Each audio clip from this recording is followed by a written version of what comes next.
There's a basic need that humans have. I think it's just as much as you need water. Human beings need to be useful. They need to serve. It's not a quest for money. It's a necessity to serve, to be of service, to bring something of value that you have to others. And that's necessary. That's a necessary part of the healing process. But it's just a basic of the human experience. You must be functional and be of service to other people. It's just in the modern world, they've made this into like the opportunity to achieve name, fame, and glory, like everything else. So people are no longer interested in serving or bringing something of value. They're interested in name, fame, and glory. And if in order to achieve name, fame, and glory, they have to quote unquote serve, they kind of will. So when a person decides to undergo a healing process, sometimes people think that they're supposed to withdraw from the world or isolate themselves and live and go back in some kind of like archaic time. Like, this is nonsense.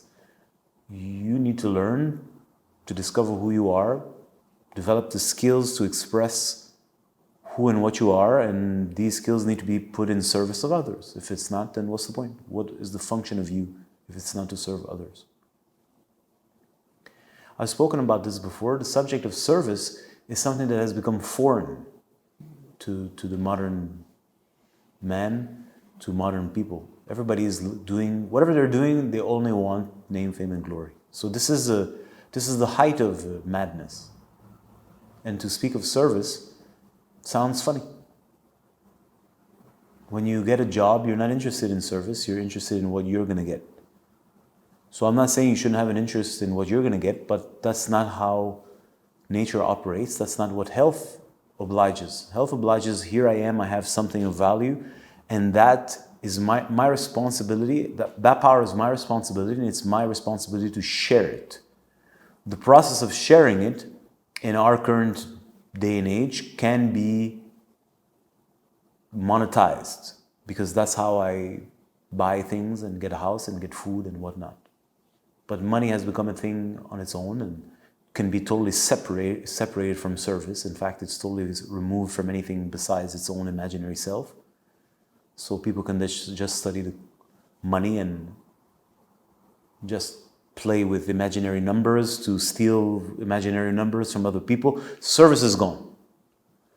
But look around you. Nature doesn't operate like this. It operates with, I have something, I do something, and it serves you. You take that, it helps you to do what you do, and it serves somebody else. And all of that is done by default, without any person or any animal or any creature saying, hey, give me my props, give me my respect, give me my recognition. It's done by default.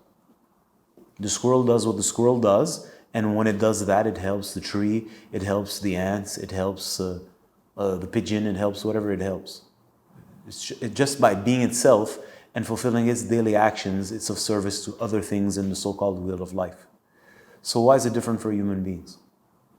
Well, in my opinion, when a human being is disconnected from himself and his nature or their nature, and they don't have a value and don't provide a service to others, they get depressed. So we had a series about depression. This is an element to bring. It's like, well, if you don't bring something of value that serves other people, then you're going to be depressed because you're useless. You have no value. What's the purpose of you? How do you serve the wheel of life? You don't. So I don't think this is a complicated concept to grasp. You can understand the concept, but there's a disease in the human being, there's a disease in the man that separates him from natural law. They don't even understand natural law. They don't even understand what I mean by it. But we can say it's like there's a disease that has grasped the mind of man, and that disease just wants one thing, name, fame, and glory, which is technically wants to feed off of the attention of others so that it can feel that it has value and place itself above others. Well, that's the opposite of how nature works. So that disease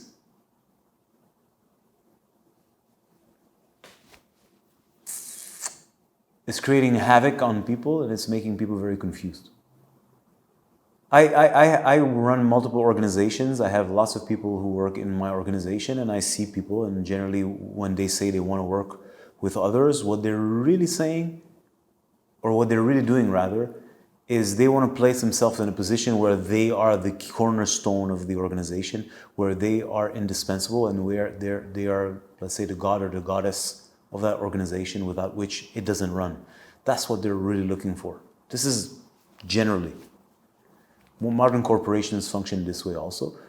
It's under the guise of we're working as a team and we are working as a unit in order to provide a service for people. Banks don't give a fuck about you. They're not there to serve you. They're there to serve themselves. Most organizations today are there to serve themselves. So obviously, the culture of it, even though it pretends to be of service to others, Nike is not there to serve you. It's there to serve itself.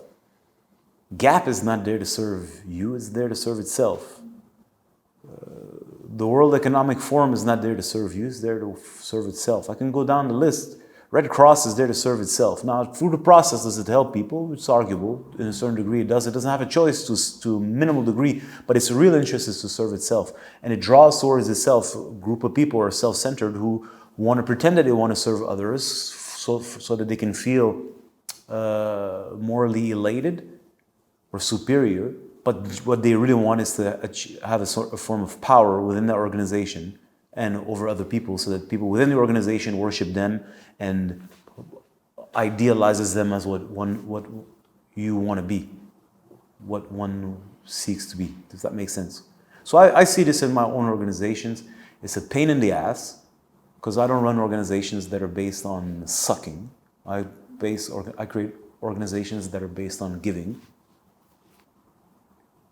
And it's part of the process to build a team, and it's part of the process to work with specific individuals who have to undergo a certain kind of like ego refinement. You can't serve if it's about you. And the reality is that when you join an organization, the organization has a mission and a vision. It's an entity, and the entity it's a power.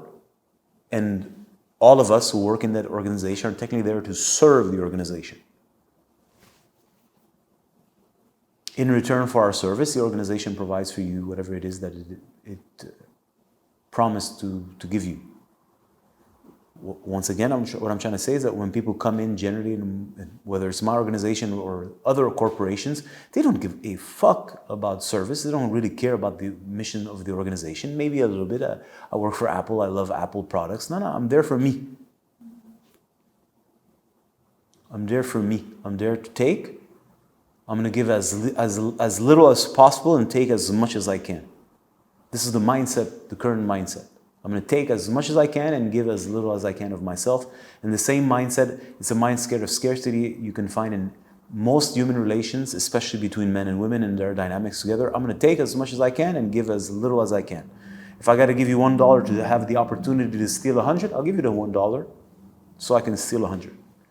And most so-called employees, that's why I detest employees, don't care. They're just there to suck from you and do as little as possible. So the way I approach things, I don't have employees in my organizations. I have partners. But the mindset of partners is also, let's take as much as possible and give as least as possible. So then you have to build trust and build relations over time. Long story short, your average person is there to suck, doesn't want to give, because the concept of service is foreign to them. People come from a place of scarcity, energetic scarcity, and when they go out, it's their opportunity to suck and feed. If they have to disguise it as service, if they have to disguise it as care, they will. But generally, they're there to take. And it sounds critical, it sounds gloomy, but it's just what it is. As long as people are scarce, are empty, that's how things are going to be. When you start to have something inside yourself, you start to possess energy, you possess inner resources, you possess genuine confidence, then you're available to be of service to others by being able to give. If I can give to you whether I'm the garbage man, or I can give to you whether I'm the garbage man or the nurse, or if I work for the city, or if I'm a gardener, or if I'm a medical doctor, or if I'm an engineer, I'm there to give, I'm here to serve, because I have something, I own something on my own, independently of this job that's been given to me. And I use the job to be of service to others via a project. That's not what you find today. It's unfortunate, but this is what it is.